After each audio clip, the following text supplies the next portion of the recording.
Good evening. Welcome to the Michael Muse Show, the author, rise and burn, the fear coach. When you see fear, we show you how to kick it straight through the doors. And we are excited tonight because not too often we get people who, as you see the title, running with giants.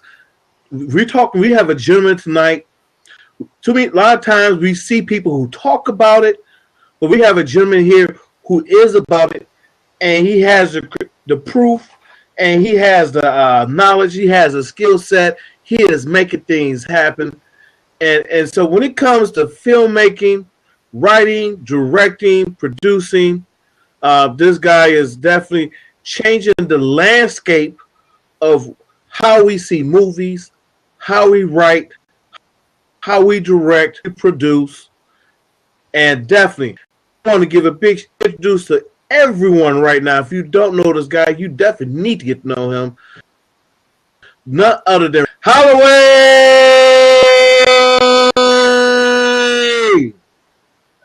Hey, thanks. What's up, Mike? Thanks for having me, man. I really appreciate it. Well, definitely, man. It is a true pleasure to have you on, man. And I want to thank you for coming on. I want to thank everyone who is watching on Blab right now. I want to thank everyone who is watching on michaelmusenow.com. You are in for a treat because when you get to have someone to share insight who's worked with Ron Howard, Sylvester Stallone, Will Smith, Michael B. Jordan, Harrison Ford, and Lee Schreiber, man, this guy's that's quite impressive. And especially when I look at Sylvester Stallone because I grew up watching Rocky, and you know, for me, you know, that's a tug in my heart, man, because that was Eye of the Tiger, and just watching someone go through something and had to get knocked down, had to fight, get back up, and I don't know about you, Randy, but for me, when I was a kid, man, when I watched Rocky, man, I truly believe I could be a boxer too. How about you, Randy? I think we all did, man. And interviewing Sylvester Stallone, who was Rocky, then also getting a chance to hang out with Michael B. Jordan, who played Apollo Creed's son in the new movie Creed. So, you know, that just brought it full circle for me, man. And that truly was a treat. And, truly something special just for me as a, Rocky fan. You know? Exactly. Well, man, Randy, man, definitely, man, you have an inspiring story. And so I know you're from Detroit, man, and of course you're from the Motor City. And I want everyone to know a lot of times when you see the media, a lot of times when you watch the news, you see a lot of negative news coming from Detroit. You hear about the crime, you hear about the blight with the homes, but it's not too often you get to hear the success stories because too many times people, they see all the bad, but see, you are a true example of a person who has truly taken life by the reins and truly stepped up, put yourself in a position and made decisions to get where you are right now, man. And that is absolutely inspirational. So, Randy, man, definitely, of course, being from Detroit, man, and not becoming a statistic. My first question for you is this, Randy. At what age did you decide to get into the film and writing? At what age did the film bug hit you? It actually hit me, man, when I was younger, probably maybe about 6, 7 years old, man. My mother used to my mother just loved movies too, right? And I remember we used to watch like AMC channel, which showed all the classic movies all the time. I mean, that was something we spent a lot of our Saturdays together watching that, man.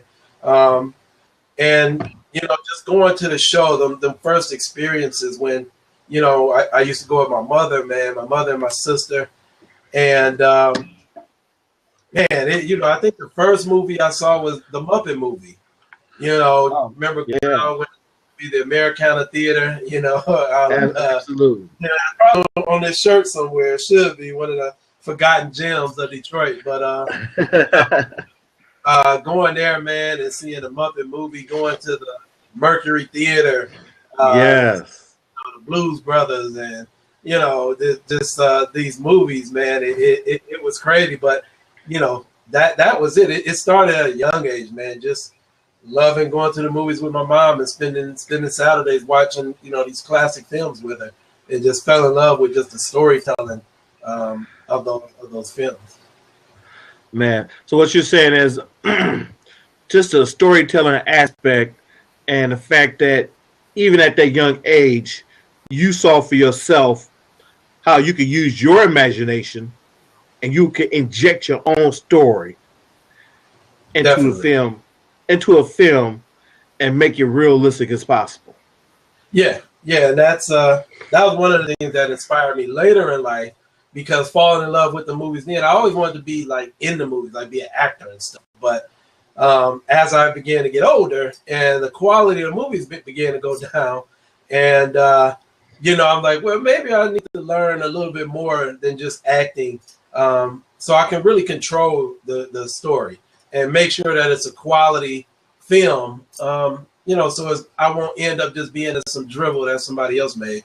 But this way I can really control it and, make sure I put out the best product possible. So that's what spurred me as I got older to really get into, the filmmaking process. Absolutely. Mm-hmm. Oh man, so you started your career. Did you start behind the camera filming? I mean, so for someone who was starting out, who's interested, just kind of get an idea of your path. I mean, what path did you take? Did you start off with behind the camera, being a cameraman? I mean, did you start writing first? I started off on the line at Chrysler. Oh man, okay. Building cars for Walter P. Chrysler Company. Oh man. But it did start from writing. I mean, I've always been strong in writing, at least in my own mind. Like in high school, I used to write love letters for folks. Girl, just like Cyrano de Bergerac. But I when I started working at Chrysler, you start getting this money, right? You start getting a lot of money. I ended up going to the movies, man, maybe about 3, 4, 5 times a week. That was before they started talking student discount and all that stuff. It was just straight up $8, just for one ticket, and I'm going on a date. So, you're looking at $30, $40 a pop every time I'm going to the movies. And every time I would go, I would always come back and start telling people about them. And then so many people liked what I was saying, everybody would start asking me. And at that time, Chrysler was booming. So, you figuring 3,000 people I'm really talking to every time I go to the movies. I'm like, you know what? I'm tired of talking. Let me just write this stuff down. And I began to write down these movie reviews, man. And they were very, very good. So good, a lot of people didn't think I was writing them. They thought I was copying them out of the paper. And, some mythical writing guy was just writing them for me, and I was putting my name on them. But luckily, I was able to write these movie reviews in the office with this gentleman who saw me going there and write these reviews in literally nine minutes, because we only had 12 minutes on break. Oh, man. I learned how to write very fast. That's why I can write scripts now in 13 hours, 2 days, 3 days tops. And, I began to just turn out these movie reviews. And, one thing led to another. I started writing speeches for the plant manager, the union president. I was doing safety talks, writing out the speeches for them. They made me editor of the paper, which freed me up off the line. And, it really took off. Oh, so that's man. how it was really the writing, which now, led me to becoming a Sundance fellow, Sundance Institute fellow, because of my writing. So, writing has always been one of my strong points. Not to say I ain't bumped my head along the way. I had a lot of red ink on a lot of my papers along the way. But, luckily I didn't get mad and rip everything up. I took it to heart and really perfected my craft to get to how I am now. And Randy, that is so important what you just said, and definitely the one key component I get out of that, Randy, and the one thing that I definitely try to share with the people who I coach is that success it's a marathon. It's not a sprint. Right. And too many times people do things and they want to be successful, and they're looking for the self gratification right away. Mm-hmm. And so and so with your story, and what amazes me is that you went here. It is, you went into the blue collar world. No, Yeah. for the sake of argument, building a car and etc. And you use just you God allow you to use your gift in Mm-hmm. that capacity, like you said, writing speeches for plant managers and being an editor. And see, I think a lot of times people don't realize that when you're looking to have, you have goals and you're trying to go in a certain directions to achieve success. And Mm-hmm. make sure I'm clear with everyone when it comes about success. Success is what any individual feels for them, what they desire for success. Because really, when it comes to success, everyone has their own perception. Yeah. And definitely, and so for you to take that step, and for you to be doing what you was doing, you may or may not have known that was preparing you for what you was doing, but that's remarkable, man. I definitely want to salute you for that, man, because that's the process that people miss. Yeah. That's the process people not willing to go through. Yeah. And It's definitely been a long process, man. A really long process. And, like you said, a marathon, I'm still running it. But I have been blessed to be able to take, the gifts that were given to me and be able to share them, with the world, which is what you're really supposed to do with your gifts. But, it's been a learning process, and a fun process. But, yeah, definitely a lot of hard work, man, and a lot of sacrifice, to be able to do some of the things that I do. And, you know me, you've seen me around, man, but, yes, I'm a very, very humble guy, and I've been humble for a long time. But that being said, I know I'm very good at what I do. absolutely. And, I've sacrificed a lot to get to this point, and a lot that, like you said, a lot of people aren't willing to do. A lot of people aren't able to do. And like you said in your opening, being a fear coach, fear stops a lot of people from Exactly. realizing their purpose. Yes. Or whatever your beliefs are, everyone has a purpose. So that fear keeps a lot of people in chains, man.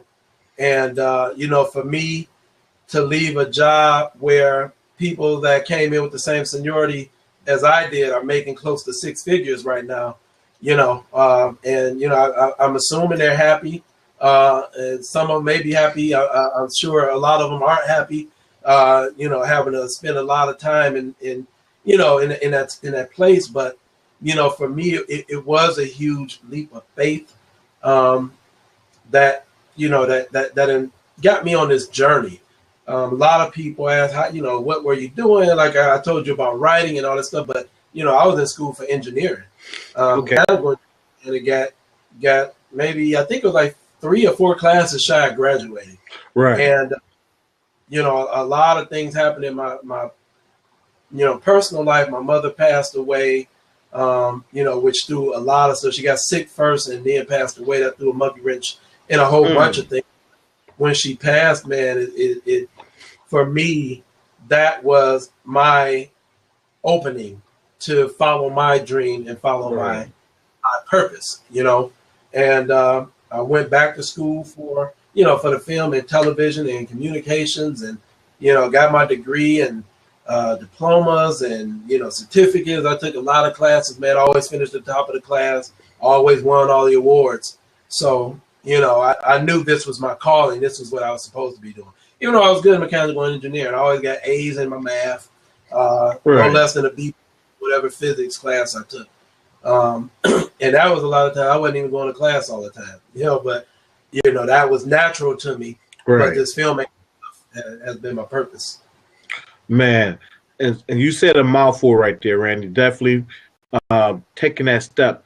But let me ask you this, Randy, just to get deep into just getting deep into the process of definitely, like you said, the sacrifices, because I truly believe that it's the sacrifices that gets us to where we're trying to go.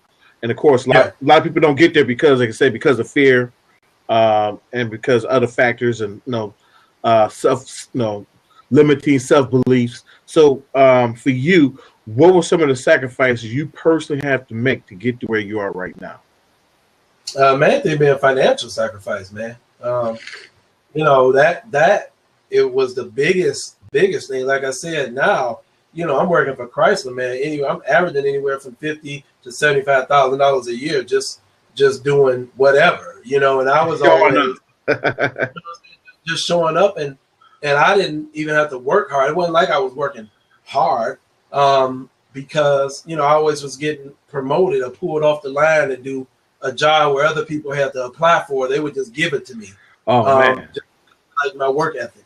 But that was the biggest thing. But it was a few things that always popped in my head. I forgot who said the original quote, but it was, "You can't steal second base with your foot still on first."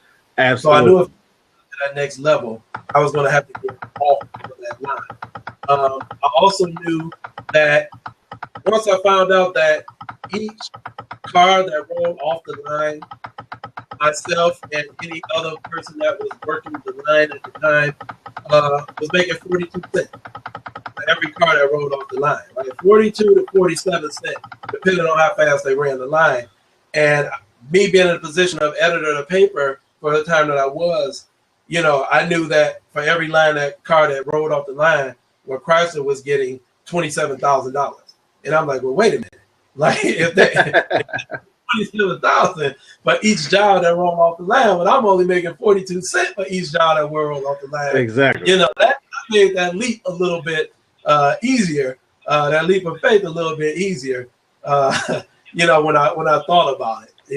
But man, that was the main sacrifice. The second thing is family, man. A lot of relationships with lost, man. My children. I missed a lot with them, just because I had to grind so hard. Right. And I'm so glad and blessed, man. My son just graduated from Oakland University. He just graduated this past Friday. Oh man, that's a blessing. Yes. Yeah. Congratulations, man. Congratulations. Thank you. And for him, I thank God for my mother, who really held it down for me with him for a long time, man. And I had custody of him, and really held it down a long time while I was out here running around, man. This payment, just trying to understand and know what's up with it. So, but family and those were the hugest sacrifices. Wow. Luckily, I worked at Chrysler and I made a lot of money, so I bought a lot of clothes and shoes. So I probably got enough clothes and shoes to last me for the next, 5-10 years. Oh, you might need to let me borrow some of the clothes, man. I can still look good, man.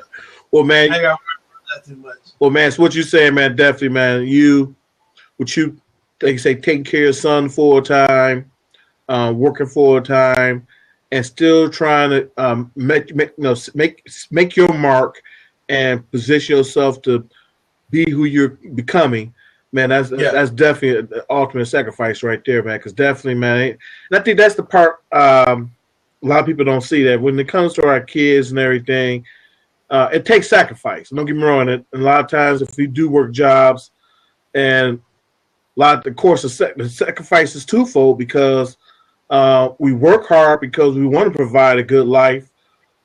But when we do have to do those long hours, that's take away from the quality time of being there, the way, as far as missing activities and recitals, auditions, whatever, with our children. And so, man, definitely, like you said, man, you had a mom who had your back, man, who stood in the gap, and the fact that you took care of your son. You had him full time, so it wasn't like you wasn't a weekend dad. So definitely, I definitely applaud you for that, man. And yeah, definitely, man. So definitely, and I think you hit on something real quick right now. I want to hit on, man. I think a lot of people may not have caught when you said that every vehicle that rolled off the line, you said you made 40. Was it 42 cents? Yeah, 42 cents.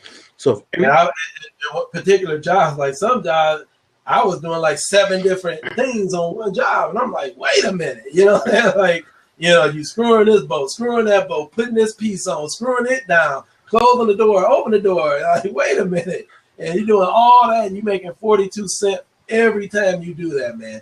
And a lot of people, I don't poo-poo it because, the big three, or they're not called the big three anymore, but the automotive companies, take care of a lot of people, and they support a whole community, so I'm not poo-pooing it on that, man, but that's hard work. When people were talking about the bailout and they giving them too much money, but you got to realize, people are in there with torn rotator cuffs, they have carpal tunnel syndrome, they breathing in all these toxins and everything, man. So people just working in there is a huge sacrifice. So I don't, knock that.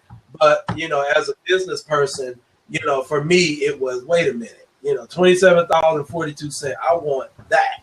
27,000, I do one of them and I ain't got to work the rest of the year if I don't want to. I could just do one car, get $27,000. Like, hey, I go to Miami for a week, and pay all my bills here and live off the rest, just whatever. But, I just wanted to be in that boat as opposed to constantly having to keep working nonstop. Because as soon as you stop, that 42 cents, you miss a few of them that they start adding up. Yeah, absolutely right. You hit it right on the nail right there. But definitely, man, you definitely showing the capitalistic side of the society we live in now.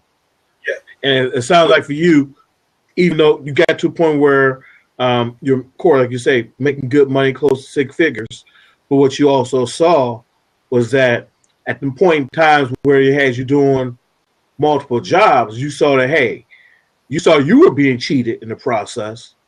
Yeah. And you're like, hey, hold on, I'm up here doing 6, 7 jobs, but guess what? You were still getting paid that same amount for each car coming off the line. Exactly. And so definitely, I definitely understand you, man. I used to work for automotive supplier. And definitely, man, everything we did, man, of course, and you probably can relate with me when I say this, the old timers, they pretty much had their one job, and that was their job they did every day, and they had their seniority afforded them that whatever job they had at that time, and that was a job they did day in, day out, and a lot of times they did that same job for 15, 20 plus years. Yeah. And of course, when it came to the 90s and the early 2000s, man, they started this lean manufacturing and these new concepts where, quality operators, and you had to learn 4, 5, 6 jobs, and and of course the person who knew the most jobs, that was the person who got the overtime. Yeah. So definitely, man. But for you, what was the process you were going through when you was working, when you knew that you were shortchanging yourself? Because it had to be a point in time you know that, hey, hold on, I'm making good money, but I am unfulfilled, and my gifts are not being shown to the world. So explain that process to us on what you went through. Well, at the time when I left Chrysler, man, they were doing the buyouts, right? Right. And I'll never forget, they had offered 2 buyouts within a year. And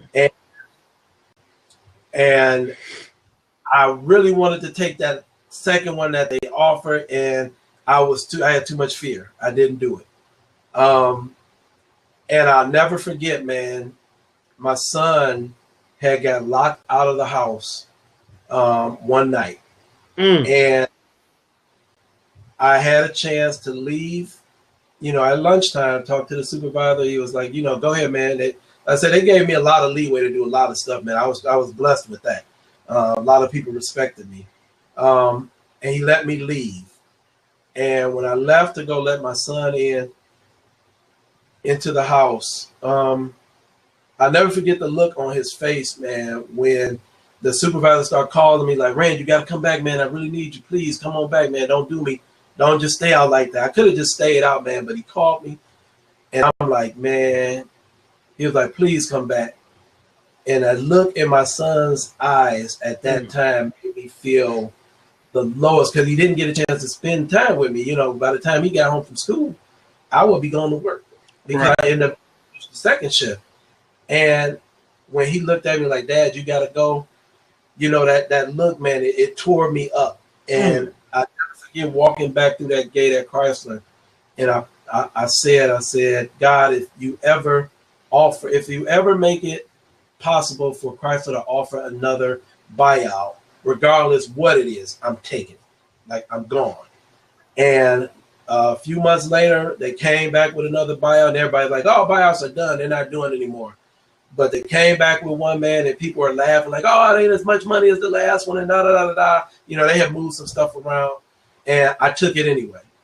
And, you know, for me, that was the best thing that happened to me. You know, again, financially, it was a huge sacrifice, man. I went from that, you know, being able to go out every week, Ruth Chris, you know, Jay Alexander, you know, eating the best steak, lobster, whatever I wanted. Been traveling, going to Kentucky Derby, you know, being able to do whatever I want to do on a whim, man, to, you know, basically nothing, you know, hitting the bottom and really having to rely on the people that love me and care about me, man, to help me, you know, keep going. You know?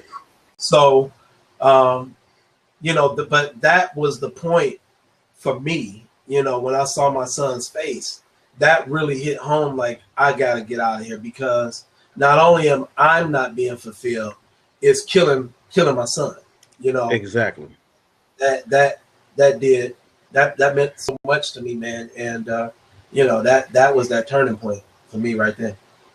And man, that's truly amazing, man. Definitely, man. Because one thing I see with that situation there, man, you definitely had to deal with a lot of fears.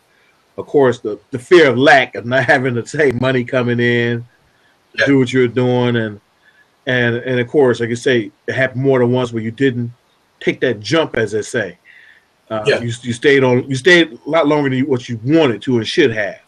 But like you say, it took that one situation, and I believe everything's in divine order, and it took that situation with your son being locked out and you having to come home to him.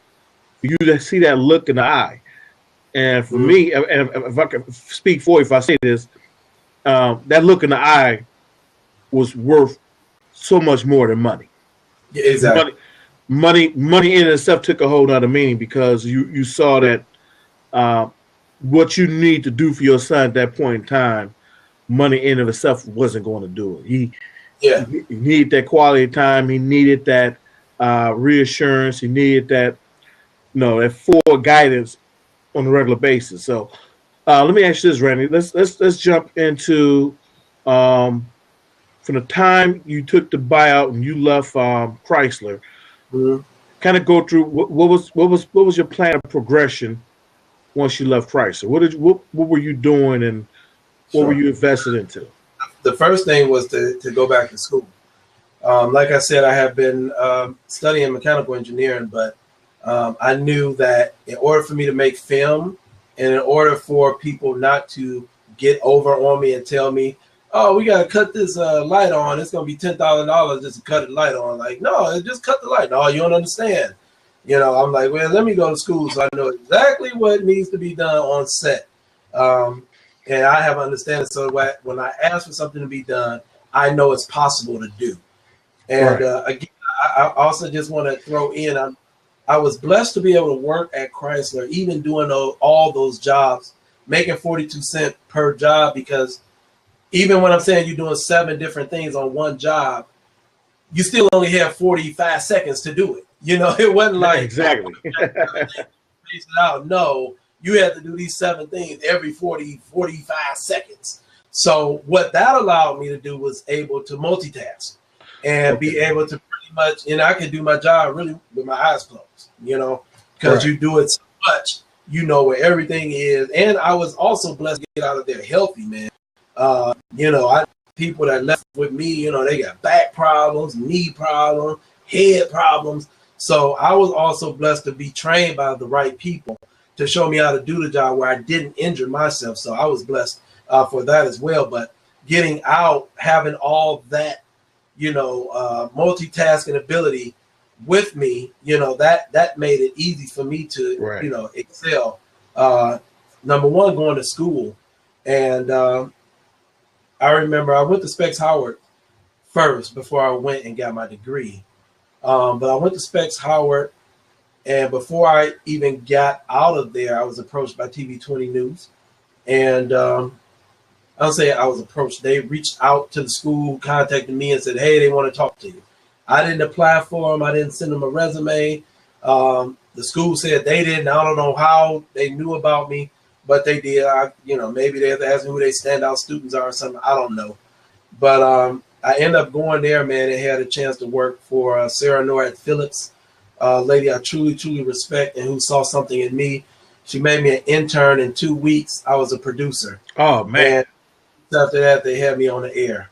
And that was huge, obviously, for your confidence, just knowing that you're capable of doing something, right? Exactly, yes.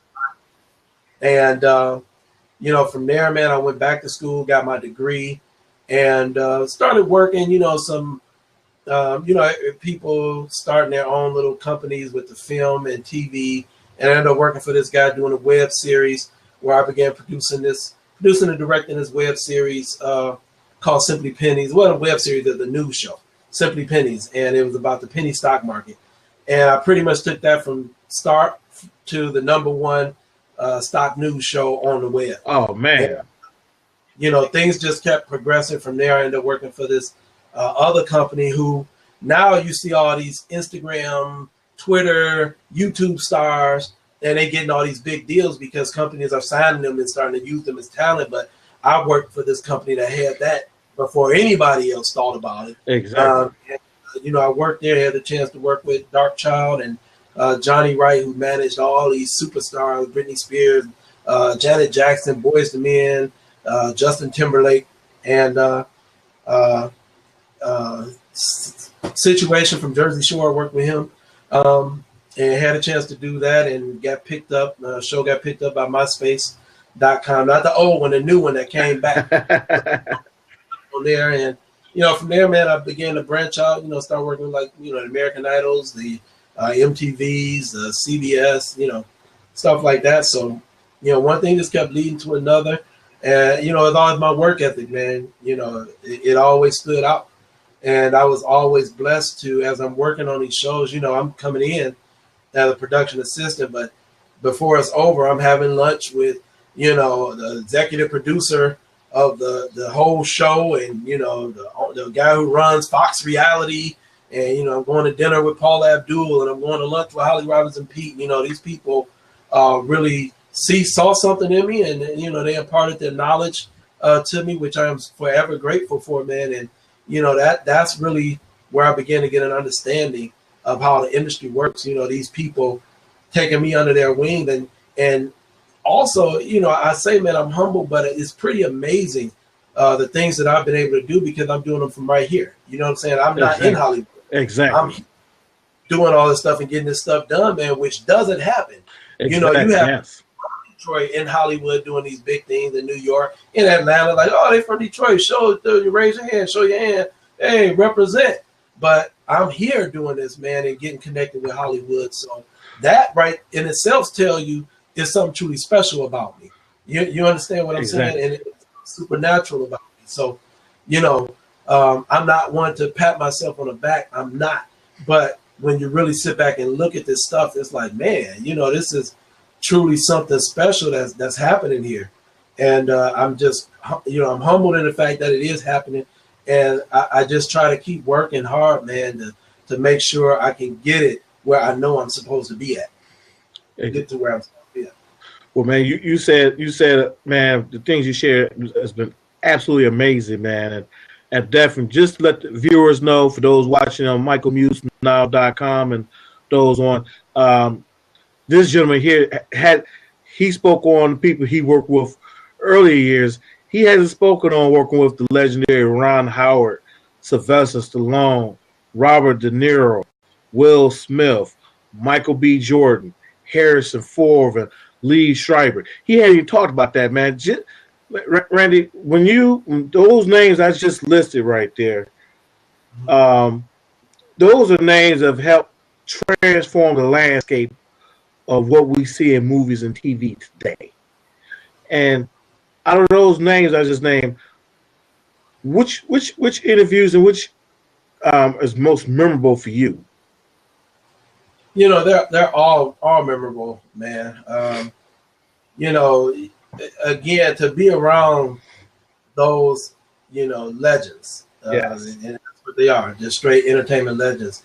You know, a very close friend of mine, I consider him a friend who allows me to go to all these places, man. He has just been a godsend for me, and really helping me with my career, just to make sure I have the opportunity to, you know, to get with these people. But, you know, everybody, man, you know, I learned something from everybody. And again, they're so gracious and so, you know, kind-hearted to me, to really take the time to really answer me, you know. Yes. Who am I, right? Like, why does anybody have to talk to me? But they do.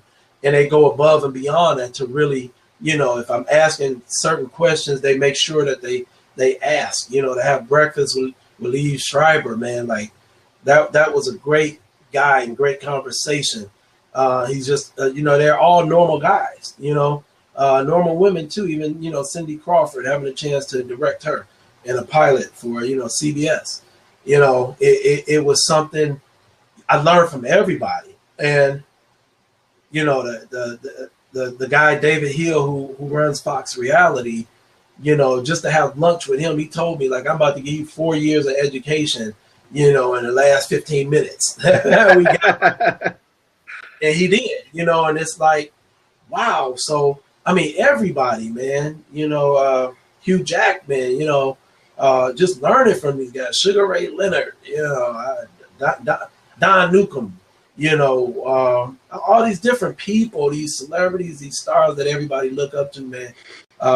Just an honor just to be in their presence, you know, and learn from all of them. So, you know, I take from everybody, man. I take from everybody and use that knowledge to create, you know, my vision and what I want to do. So I'm honored to be around all of them.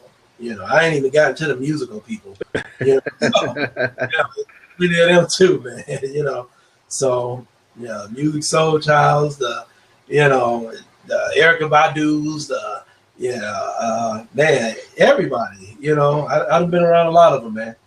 You know, got a chance to go on the road with the Wu-Tang Clan. You know, like Ghostface Killer. You know what I'm saying? Like, exactly. With them one day, and they like, man, you dope, dog. You want to ride with us, or you want to meet us in Chicago and come there? And I'm like, all right.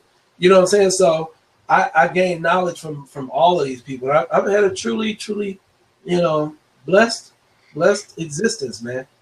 Been really a blessed existence. So I can't complain about any of it. And what's remarkable about what you're doing now, Randy, is the fact that you're truly running with the giants living here in Detroit, man. And that's a remarkable thing, because a lot of times when someone has a talent, they have a gift.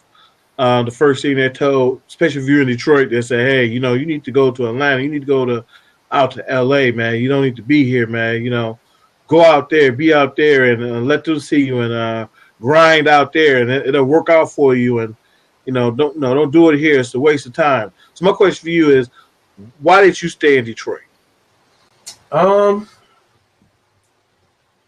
Because I can control more of the landscape here in Detroit. You know, to go out in Hollywood as a nobody, you know, somebody, but an unknown. Yes.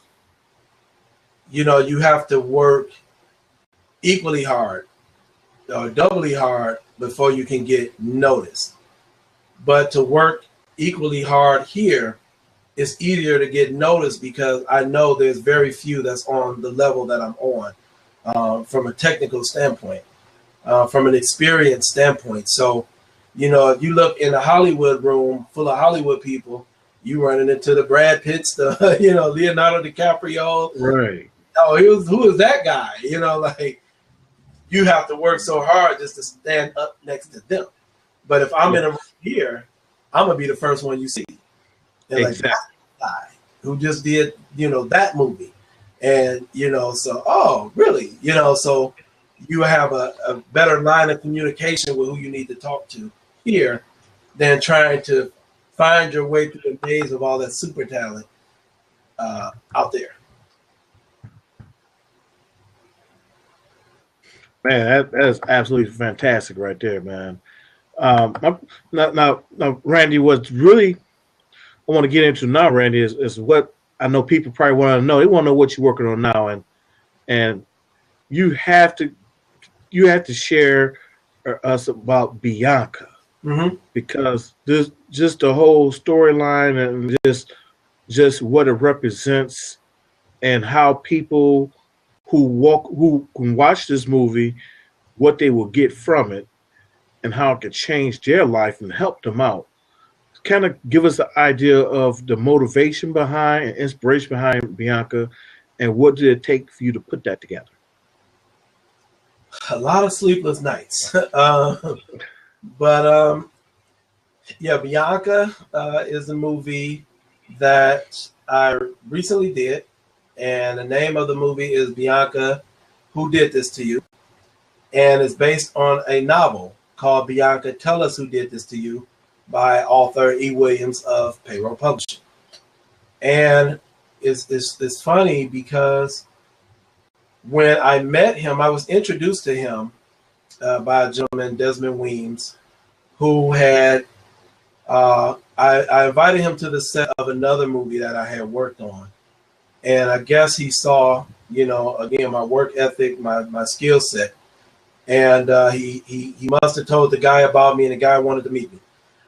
Right. And I wanted to do a documentary on another book that he had called 10 G's a Week. And so me, Desmond, and my partner in the film, Bianca, Eric Rhines, who served as executive producer of the film, we went to meet E. Williams out at his kiosk in Northland Mall. And when I got there, he was talking about his other book, 10 G's a Week. 10 G's a Week. He wanted to make that into a documentary. And I'm like, man, documentaries don't make money, man. Why you want to do a documentary? And he's like, I don't know. I just want to tell this story, man. It's a good story. What it's about. It's about, me and my people. We used to write these checks, and, we making $10,000 a week writing fake checks.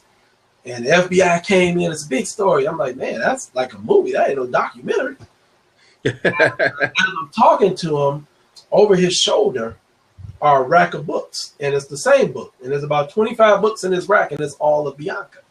Now, I didn't see the front cover, so I don't know. I just knew it was all the same books. And as he's talking about this 10 G's a week, I'm like, why? I see one of the questions down here from Mr. Skeeter Murray. Yeah. But why? What's that book? And he pretty much said, oh, this book is Bianca. I'm like, Bianca, what is it about? Like, it's about this girl who was molested by her pastor. I don't want to do that book. He kind of threw his hand out. I'm like, wait a minute, what? Like, hold on. Like, no, that's the kind of book, that's what we need to make a movie on. Exactly. The other guy, he got talking real excited. Man, yeah, man, it's that book. Because I'm like, well, what is that book about? And the guy got excited. Man, I can tell you what it's about. I'm like, no, hold on, man. I don't want you to tell me. I want the guy who wrote it to tell me what it's about. I'm asking him. And so he started telling me. And I'm like, man, that's the book. And I'm like, we talked a little bit more. And I'm like, well, look, I'll tell you what. Let me read both books, and I'll let you know which one is A. Because I finally told him, like, well, we need to make the 10 G's Week. There needs to be a movie, but I know it's going to be expensive to make this movie right here, just based off what you're telling me. I said, but let me read both books, and I'll let you know which one are more easily economically feasible to make into a movie. Right. Which one we can get done for a modest price, right?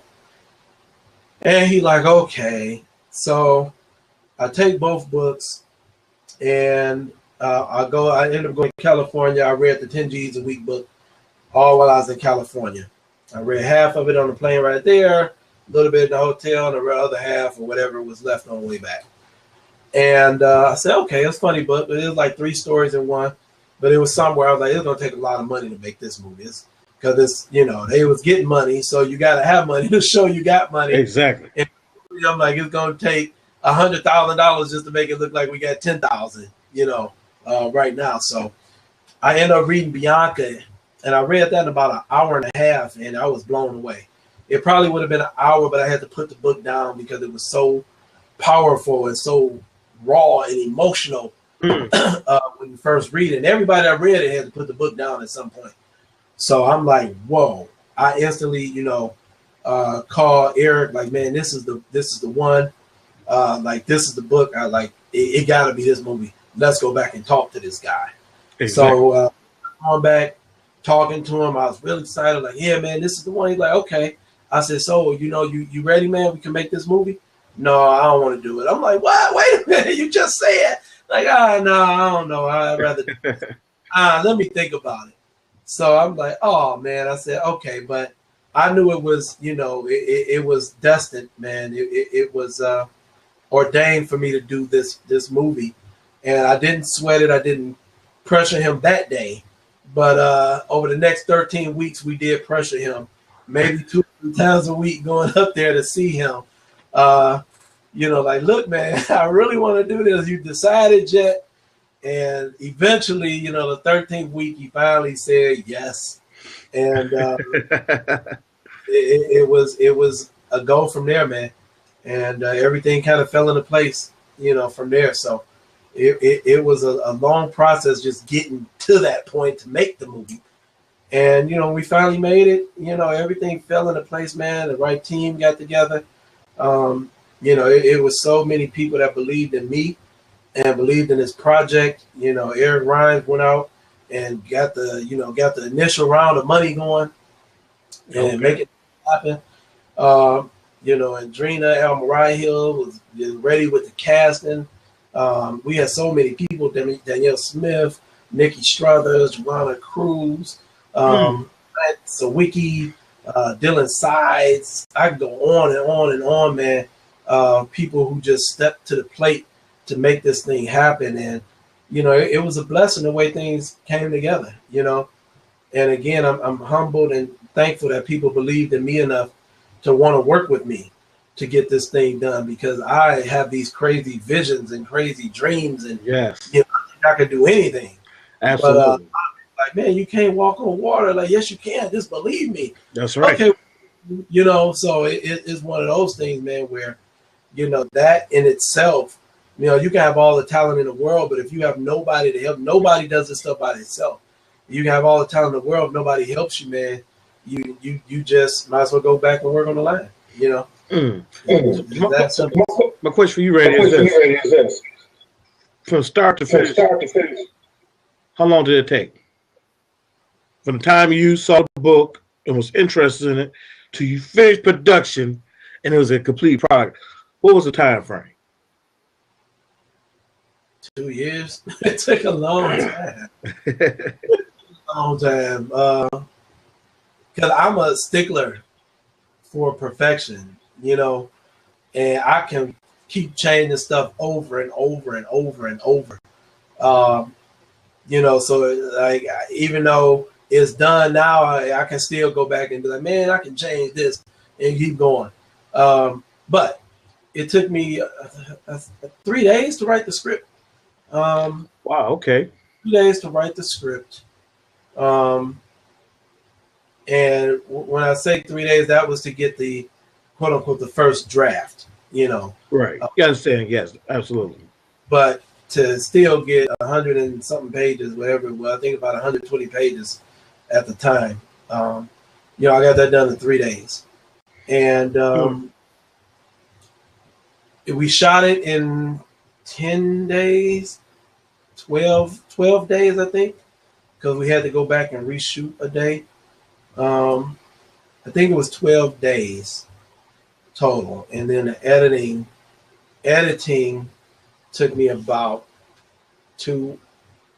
2 weeks to get it together. Then I always kept going back, changing, moving stuff, adding stuff, So not really long in itself, but everything is time and everything. I always have to go off of feeling. Right. And when I feel right in my spirit, that's when I know it's time to move. Exactly. And even in, getting the movie together, I was always letting people see it, bouncing ideas off of them, bouncing ideas to Eric, bouncing ideas to Joanna, bouncing ideas to Andrina. Just like, what do you think? Well, how does it sound? What does this look like?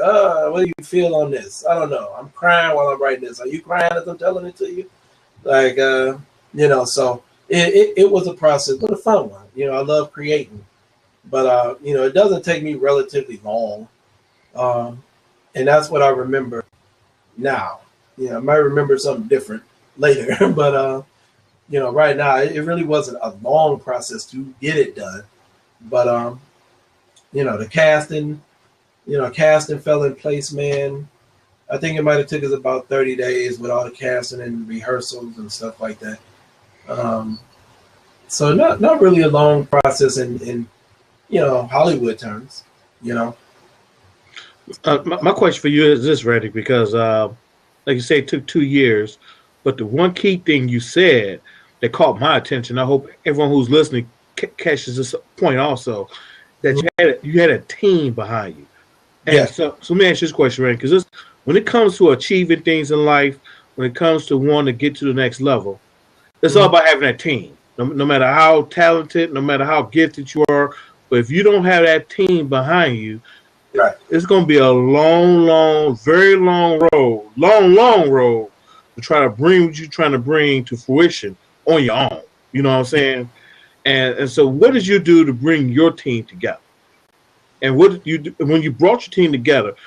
What did you do to keep the team intact, to stay on point, to get the project done? I think it's just my work ethic, just overall, man. I have a great guy working with me now, Ken Van, who he's one of them guys who's putting his money where his mouth is. A lot of people talk and say what they'll do, but when you get people to commit to you, that's something totally different. A lot of people, I want to work with you. I want to do this. I want to do that. All right, show me, and it's not necessarily show me financially, just show me your work ethic. But I think my work ethic inspired a lot of people, and they see I don't slack, and they see I get results. So It's just one of those things where I'm not a talker. I'm a doer. If I say I'm gonna do something, I do it. It gets done, and when it's done, it's the best that you can get. So I think that in itself is one thing. Like, here's a guy that does what he says he's gonna do, and then he respects us as much as he respects himself. A lot of this industry all comes down to respect, man. You have to respect people's time. You have to respect their abilities, their mind, their lives. And I do that as well, so if it's something where I can help them or inspire them or, make their life easier, I'll do that as well. And it's not always financial. In fact, a lot of what we've done had nothing to do with finances. A lot of the things just had to do with everybody being committed to not just me, but to their own purpose and what they want to do with their own lives. So while I'm benefiting, from their assistance, they're also benefiting themselves. So it's not like they're doing it just for me, because they're getting their purpose fulfilled just as much as I'm getting my purpose fulfilled. So it's just one of the things, man, where, for me, God and universe brought us all together, put us where we all needed to be and let us cross paths. And, it's like people say, sometimes people are around for a reason, some are around for a season, and some are around for a lifetime. So, for me, the people that's still here, I'm grateful and humbled that they are still here. And, for the ones that came and left, I'm grateful for that too, because I learned something along the way. And, you just keep going, man. And more people are coming to the team every day. Clarence Barber, he's been around for a long time, man. Yes. Yes. He's been there whenever I call him. He's there, Orlando Rue, you know, people that's just in the background and people don't even know that's been around, you know, that's just been helping me, man. The list goes on and on. Shark Taylor, Denise Ford, you know, Toya Robinson. It just goes on and on and on, man. For everybody that's just been, you know, there for me that God put in my life to allow me to do these things, man. You know, it's just been amazing. Well, Randy, we're going to come to a close, but definitely the last question I want to ask you, just kind of share with the audience again that you've worked with Ron Howard, Sylvester Stallone, Robert De Niro, Will Smith, Michael B. Jordan, Harrison Ford, and Liev Schreiber. What are the three top things, without going into any particular names, what are the three top things you've learned from working with these legends that's helped you get where you're at right now? Don't get married to one particular idea. You know, that was the top thing. A lot of people always come to me like, oh, you know, the screenplay that got me into Sundance. Oh, that's your baby. Everything, you know, and people say, oh, Bianca, oh my God, that movie is so good. That must be your baby. Like, no, they can have all of it because I can create something else. You know, anyway, like, don't get stuck on one thing. If it's meant to go, let it go, you know, and create something else. You know, that's the first thing. The second thing is the biggest piece of information, and this came from David Hill, man, was just don't get caught up in, you know, a project, like the content of a project. If you shot something, if you spent 15 hours shooting one for 1 minute, you know, you spent 15 hours for this 1 minute. But when you got it in your project, you got it in your movie, and you watching it through, and it's just like, it ain't what you thought it was. It wouldn't fit. But you done spent 15 hours, and you just want to keep it in there just because. Don't. Get rid of it. You know, let it go. You know, toss it to the side because you don't want that 1 minute to kill everything else that you worked so hard for, and it can. Exactly. So no matter how hard you work on something, no matter how much you put into it, if it don't fit, let it go. And the second thing is don't be humble. You know, this industry, man, is all about, the entertainment industry is all about vanity. If you're not tooting your own horn and telling everybody how good you are, nobody else is going to do it for you. You have to do it yourself. And for me, that was probably the most difficult thing because I am so humble, man. And I really don't like a lot of attention, but I get it, you know. And that's one of the things where you have to tell people who you are because, again, when you do get into the rooms, they're going to say, oh, Leonardo DiCaprio, he's going to tell you who he is because when he get that Academy Award, he's telling you who I am. I am the best actor. Thank you. You understand? Absolutely. You go around with your head down and all quiet like a church mouse because nobody will never know. So those will be the three biggest things that I learned, you know. Yeah, hey, don't get married to one project. Don't keep something no matter how hard you worked on it. If it's gotta go, and toot your horn. Let everybody know who you are. Absolutely. And as you can see over in the chat, man, from Louise Bammer, she says, I love the book and the movie. Congrats on all that you do. And she says, your story is inspiring. I am glad that you are sharing your gift with the world. Well, Randy, man, that right there, my brother, is truly, hey, your horn is being tooted right now. Toot, toot! And, you know, that's what it's all about right there, man. When you are putting your gift out there, you're sharing which direction you're going in, and you're sharing your inspiration. And anytime the world could latch onto it, and they can become a part of your story, become a part of your dream, become a part of your aspiration, become a part of your reality. That is powerful, man. So definitely, man, right now, for our viewers out there who are watching on MichaelMuseNow.com and watching on Blab, how can they get in contact with you? Well, they can definitely go to my website, randyholloway.com. Pretty simple. It's just my name, randyholloway.com. You can get at me on Facebook, facebook.com/Mr. Randy Holloway, Twitter.com/Mr. Randy Holloway, LinkedIn, the same thing, Mr. Randy Holloway, Instagram, Arte Rand. at Areteran. That's Areteran. So, those are the best ways to get at me. And man, even since this interview, you got one person, Skeeter Murray's already said, I saw your movie last month. All I want to know is how can we talk about working on a project together? So, man, so definitely, man, your horn is truly being tooted tonight. Toot! So definitely, man, Randy, man, I appreciate you, man. You are truly running with the giants, running with the legends, man. You're truly inspirational. You truly dropped some bombs and gave us some nuggets to chew on just on how we have to not be married to any particular idea, and just understanding, sharing your story on the sacrifice you had to take and the decisions you had to make to get where you are. Man, Randy, I appreciate you, man, and I definitely wish you much success going forward, and that you continue to share your light with the rest of us, with the world, man, so that, because we need it right now, man. We need movies like Bianca. We need heart-riveting. We need to hear those heart-riveting stories. To really, like you said earlier, man. We need to get back to quality filmmaking, and that means we had to get back to the core of the heart.